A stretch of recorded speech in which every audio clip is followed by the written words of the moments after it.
As the one-year milestone of Hurricane Helene quickly approaches, some state representatives here in western North Carolina say the desperation for federal funding is just as evident as it was 6 months ago. The statement was part of a news conference in Asheville today at Pack Square Park.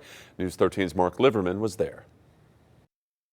If President Trump is arguing that Governor Stein is not running our state's financial situation well, then President Trump doesn't understand how our state government works.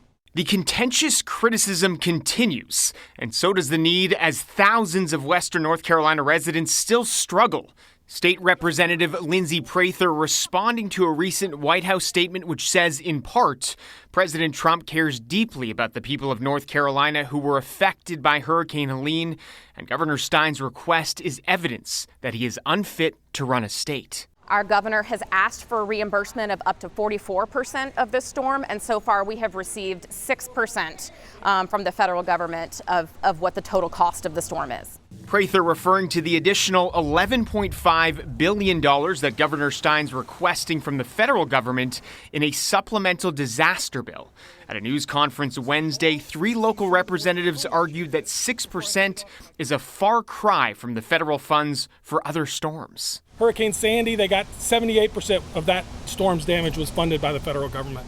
Katrina, 73%, Matthew, 53%, and even Florence, which was not particularly well managed, was 20%. So far, the state has allocated $2.9 billion to help North Carolinians recover from a $60 billion storm.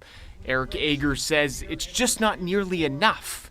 What's worse, how slowly it's all been given out. There's lots of businesses that saw real damage, but there's also businesses that didn't have water for months. There's businesses that didn't have tourists in the busiest time of year here in Asheville, and those businesses still need our support.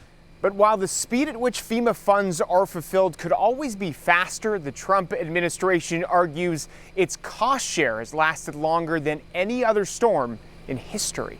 Adding, quote, the continued 90% federal cost share for debris removal and emergency protective measures, significantly above the standard 75% match provided in most disasters.